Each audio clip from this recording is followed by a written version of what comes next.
ராஜி, ஏ ராஜி, வா பாப்பாத்தி. இன்னும் கிளம்பலையா? எங்க கிளம்பணும்? ஏண்டி, நேத்து தானே சொல்லிட்டு போனேன் மணிக்கணக்கா உட்காந்து பேசினானே என் மவனுக்கு பொண்ணு பார்க்க போறோன்னு. ஏய், 9 மணிக்கு தானே சொன்னேன். ஆமா, இப்ப மணி என்ன? மணி என்ன, ஒரு 8 8:30 இருக்குமா? ஆமா, உன் மாமியா வாய்க்கு இன்னும் மணி 8 8:30 ஆகுது. மணி 9:15. நீயும் மருமோடு வருவியன்னு வாசலையே பார்த்துட்டு கிடந்தேன். உங்க 2 பேரையும் காணோம். அதான் கதவை பூட்டிட்டு சரி நம்மளே போவோம் அப்படின்னு நேரம் வந்துட்டேன். மணி 9 ஆயிடுச்சா? சரி, அதுக்கு எதுக்கு என் மாமியாவெல்லாம் இழுக்க? நம்மளே போய் சேர்ற வயசு வந்துட்டு இன்னுமா என் மாமியாவை பேசுவ? பின்ன பேசாம நான் கல்யாணம் பண்ண வேண்டிய எங்க அத்தை பையனை நீ கல்யாணம் பண்ணிக்கிட்ட. உன் மாமியா தானே என்னைய வேண்டான்னு ஊர்ல இல்லாத அழகின்னு உன்னைய கல்யாணம் பண்ணி வச்சா. இன்னைக்கு நீ நானும் பார்க்க ஒரே மாதிரி தான் இருக்கோம். இப்ப என்ன, உனக்கு என் புருஷனை கெட்டணுமா? கல்யாணம் பண்ணா தாராளமா கல்யாணம் பண்ணி கூட்டிட்டு போ. உன்னை யார் தடுக்கா? ஆமா, மஞ்சள் தண்ணி ஊத்தி மாமங்கைய பிடிச்சி விளையாடுற வயசு எல்லாத்தையும் நீ அனுபவிச்சுக்கிட்ட.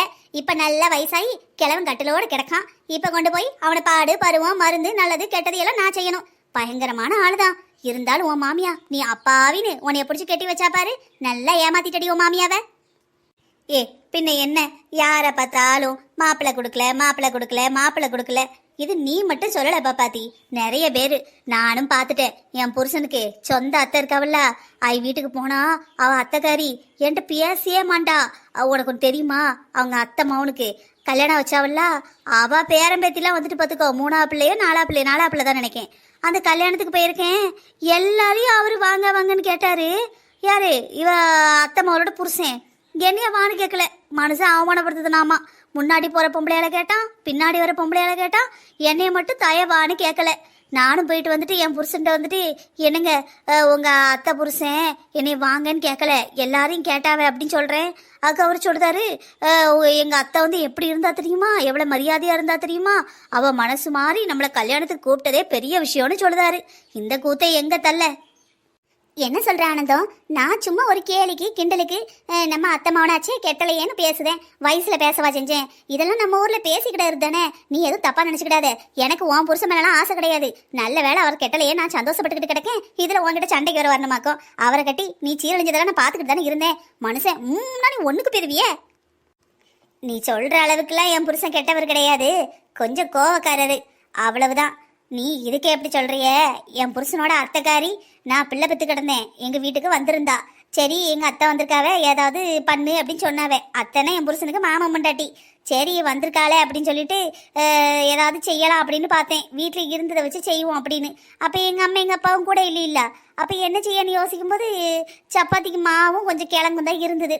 சரி அப்போ குருமா வைப்போம் அப்படி சொல்லி மாவையவே எடுத்து பேசிக்கிட்டேன். இந்த லட்சணத்தில் எனக்கு ஆப்ரேஷன் பார்த்துக்கோ, இந்த சிசேரியனு. அந்த காலத்தில் அதெல்லாம் கிடையாதுல்ல.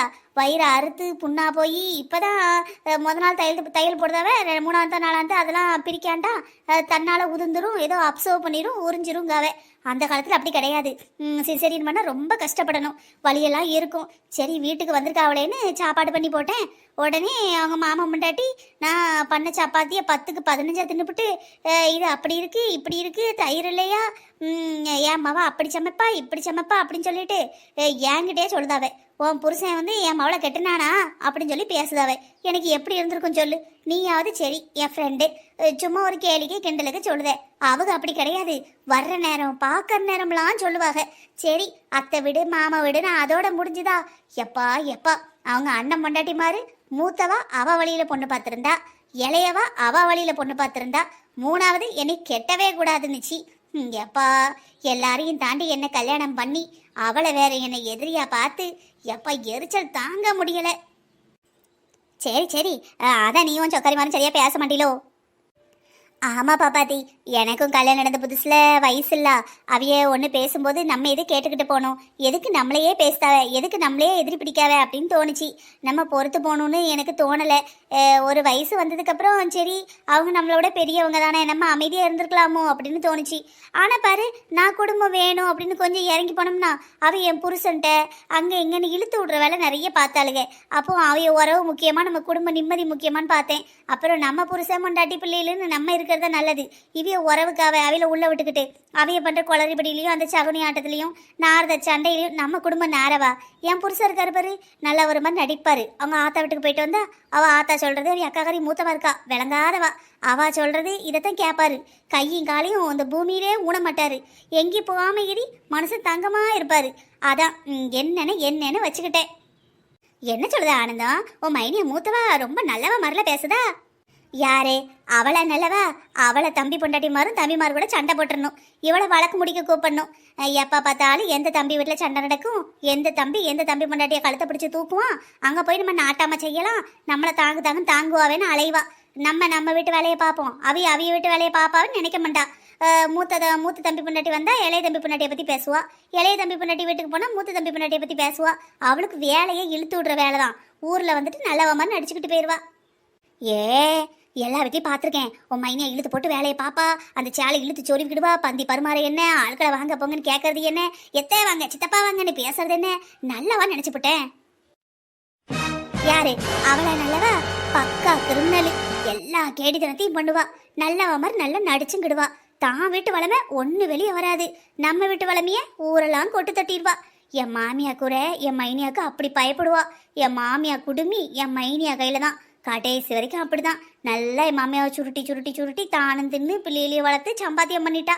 கடைசியில என் மாமியா வச்சத காடு கரையும் ஏமாத்தி வாங்கிவிட்டா. என்ன செய்ய? நானும் பார்த்தேன். சரி, அவரவர் அனுபவிக்காவே. நம்ம புருஷன் கை கால் நல்லா இருக்கு, அவர் கொண்டு வர சொத்து நம்ம பிள்ளைகளுக்கு போதும்னு நானும் விட்டுட்டேன். நான் சொன்னோம்னா என் புருஷன் என்ன பணம் பேயுங்காரு. மாதம் பாரு இத்தனை ரூபாய் கொடுத்துட்டு இதுக்குள்ளே குடும்பம் நடத்துங்காரு. உங்கள் அக்கா நடத்துதாளா அவங்க அம்மா நடத்துதாளான்னு கேட்டோம்னா அவளை பற்றி பேசுறதுக்கு நீ யாரு, உனக்கு என்ன தகுதி இருக்குன்னு கேட்பாரு. எதுக்கு? நம்ம பொட்டச்சியாக பிறந்துட்டோம், இந்த காலத்தை கழிச்சிட்டு போக மாட்டாமே, நம்ம தலை விதி. ராஜி, ராஜி, இந்த பாரு பாப்பாதி அதை வந்துட்டா பாரு. மணி என்னாச்சு? ஆனதா இருக்கட்டும், அவர் ரெடியாக வரட்டும், அது வரைக்கும் நம்ம பேசிக்கிட்டு இருப்போம். நேரம் ஆயிட்டுன்னு சொன்னேன். நீ வரும்போதே மணி 9:15. இப்போ நம்ம பேச ஆரம்பிச்சு ஒரு 3/4 மணி நேரம் இருக்கும். மணி 10 மணி இருக்கும். நேரம் ஆகுதுல்ல, வெயில் வந்துடும்ல. இந்த காலத்து பொம்பளை பிள்ளைகள் கிளம்பிக்கிட்டே இருக்கு. எவ்வளோ நேரம் ஆகுது பாரு. நீ பேசிக்கிட்டு வரும்போது வரட்டும். என்னப்பா பாத்தி, இவ்வளோ நேரம் ஆயிட்டுன்னு இப்போ நம்ம பேசிக்கிட்டு இருப்போங்க. எங்கள் வீட்டு வளமையெல்லாம் கேட்டுட்டு போய் 4 வீட்டில் கொட்டு தட்டலாம் நினச்சியோ? மவளே, ஏதாவது எங்கேயாவது சொன்னேன் அப்புறம் நான் உன்னை வச்சு வைக்க மாட்டேன் பார்த்துக்க. ஆனந்தம், நான் எதுக்கு சொல்ல போறேன்? நீ தான் உன் மாமியா உன் சமந்தி உன் மச்சாவின்னு பேசிக்கிட்டு இருந்த. நான் ஏதாவது சொன்னேனா? ஆமா, நான் ஒரு கோவத்தில் பேசினேன். எல்லா வீட்லையும் உள்ளது தானே. இவ கோவத்தில் இருக்கா, நல்லா கேட்டுக்கிடுவோன்னு எல்லாத்தையும் கேட்டு வச்சுக்கிட்டு நாளைக்கு போய் ஆனந்தம் அது சொன்னா இது சொன்னாலும் போய் சொன்னேன்னு வச்சுக்கோ. நான் சொல்லலை, இவளுக்கு லூசு பிடிச்சிருக்கு, அவளா உளறிக்கிட்டு அழைதான்ருவேன். அடிப்பாவி, நீ ஒண்ணுமே சொல்ல வேணாம் தாயே. உன் மருமகளை கூப்பிடு. ராஜி. என்னத்த மூஞ்சி ரொம்ப டேமேஜ் ஆன மாதிரி இருக்கு? போறப்ப நல்லா தானே இருந்தது, அதுக்குள்ள என்னாச்சு? பாப்பாத்தியத்த, என்ன நீங்க வர்றதுக்கு முன்னாடி எங்க அத்தை பச்சை பிள்ளை மாதிரி இருந்தாங்க, இப்ப பால்டாயில் டப்பா மாதிரி இருக்காங்க. என்ன பண்ணீங்க? நான் என்னடி பண்ணேன்? நான் ஒண்ணும் பண்ணல. அவ மாமியாவை பத்தி பேசிக்கிட்டு இருந்தா, அவ முகம் அப்படியே மாறிட்டு போல. அது சரி, நல்ல காரியத்துக்கு போறோம், எதுக்கு இவங்க மாமியாவை பத்தி எல்லாம் பேசுறீங்க? யாருக்கு தான் மாமியாவை பத்தி பேசினா பிடிக்கும்? ராஜி, நீ இப்ப ஆனந்தத்தை தானே சொன்ன? எத்த, நான் இப்போ உங்க மவனுக்கு பொண்ணை பார்க்க வரணுமா வீட்டுக்குள்ள போகணுமா? பாத்தீங்களா, உங்களை ஹெல்ப் பண்ணலான்னு வந்தா நீங்க என்னையவே வம்பள மாட்டி விட்டுறீங்க. அப்ப நீ உன் மாமியாவை சொல்லல? என் மாமியா பத்திரமாத்து தங்கம். ஊர்ல தேடினா கூட இந்த மாதிரி சொக்க தங்கம் எங்க கிடைக்கும்? ராஜி, உன் குசும்ப ஆரம்பிச்சிட்டியா? சொக்க தங்கம் ஜுவல்லரி உங்களை சொக்க வைக்கும் சுந்தரி. நீ வெரைட்டி, சும்மா இரு. சரி பாப்பாத்தியத்த, தம்பிக்கு பொண்ணை பார்க்க போவோமா? பொண்ணு எப்படி இருக்கணும்? ராஜி, பொண்ணு ஒன்ன மாதிரி நல்ல பல இருக்கணும். எத்தை, அதை கேட்கல அத்தை. என்ன படிச்சிருக்கணும், வேலைக்கு போயிருக்கணுமா, வேலைக்கு போவாண்டாமா, என்ன ஏதுன்னு கேட்கறேன். ராஜி, பொண்ணு நல்லா படிச்சிருக்கணும், நல்ல வேலையில இருக்கணும், கை நிறைய சம்பாதிக்கணும், பொண்ணுக்கு சொந்த வீடு இருக்கணும், குறைஞ்சது ஒரு 100 பவுனாவது போடணும், ஒரு காரு கண்டிப்பா கொடுக்கணும். ஃபியூச்சர்ல பேரன் பேத்திங்க வந்தாங்கன்னா அவங்க ஸ்கூல் செலவெல்லாம் கூட அவங்க வீட்டில் இருக்கிறவங்கள ஏற்று நடத்துற மாதிரி இருக்கணும். இப்போதைக்கு இவ்வளவு போதும், நம்ம பெருசா என்ன கேட்ட போறோம். அப்புறம் என் மகனுக்கு ஒரு 20 பவுன் சங்கிலி போட்டுறணும். ஏத்த, உங்க மகனுக்கு தானே சங்கிலி? 20 பவுன்ல போட்டா நாய் சங்கிலி மாதிரி இருக்கும். பாப்பாத்தி, உனக்கு இது ஓவரா தெரியலையா? இவ்வளவு நீ கேட்டனா உனக்கு யார் பொண்ணு கொடுப்பா? எல்லாரும் ஓடிடுவாங்க. இப்ப பொண்ணு வேற ரொம்ப கம்மியா இருக்கு. ஆனந்தம், சொல்றேன்னு தப்பா நினைக்காத.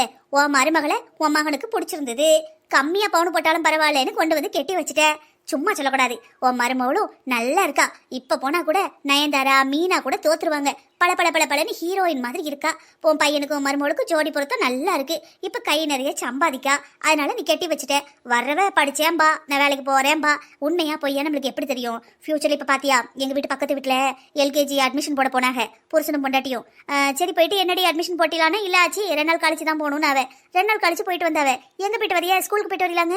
இல்ல ஆச்சு பேங்க் போயிட்டு வரவங்க அவ. ஏன்பா பாத்தி, பேங்க்ல எதுவும் டாக்குமெண்ட் வாங்கிட்டு சொன்னாங்களாமா? அதை ஏன் கேட்க? எல்கேஜிக்கு அட்மிஷனுக்கு 3 லட்சம் ரூபாய் கட்டணுமா? அடியாத்தி, இது என்ன புது கதையா இருக்கு? ஏ ராஜி, இவ சொல்றது உண்மையா? எல்கேஜிக்கு 3 லட்சம் ரூபாய் கட்டணுமா? ஆமா அத்தை, நம்ம சிட்டில இருக்கோம். இந்த இடத்துல இருந்துட்டு நம்ம ஸ்கூல் பக்கத்துல தேடும்போது பெரிய ஸ்கூல் தான் இருக்கு. அந்த ஸ்கூலுக்கு ஏத்த மாதிரி அமௌண்ட் அதிகமா தான் இருக்கும். அப்ப ஏன் பேத்திய பள்ளிக்கூடத்துல சேர்க்கும் போது 3 லட்சம் ரூபாய் கட்டணுமா? ஆமாங்க அத்தை, 3 லட்சம் கட்டாட்டாலும் எப்படி 1 லட்சம் ரூபாய்க்கு மேல கட்டணும். நம்ம இஷ்டம்தான். ஸ்கூலு விலைக்கு ஏத்த மாதிரி இருக்கும்.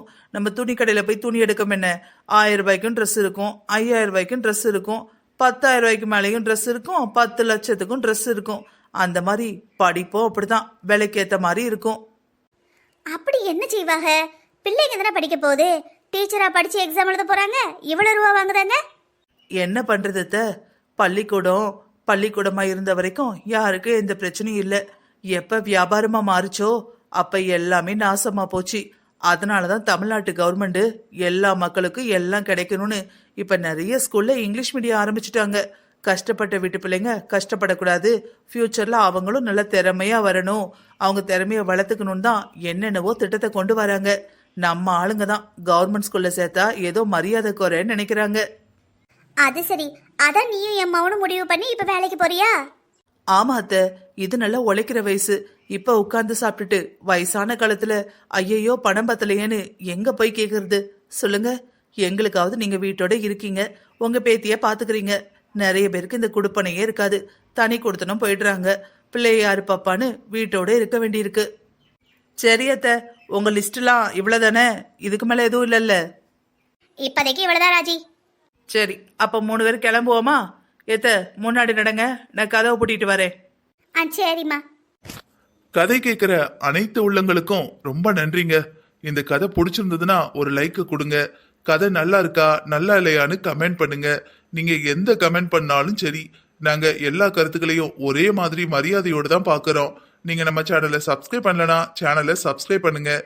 அதுக்கப்புறம் ஒரு முக்கியமான விஷயம், நீங்க கல்யாணம் நடக்காத பொண்ணா இருந்தா உங்களுக்கு எந்த மாதிரி மாப்பிள்ளை வேணும்னு, இல்ல கல்யாணம் நடக்காத ஆணா இருந்தா உங்களுக்கு எந்த மாதிரி பொண்ணு வேணும்னு கமெண்ட் பண்ணுங்க.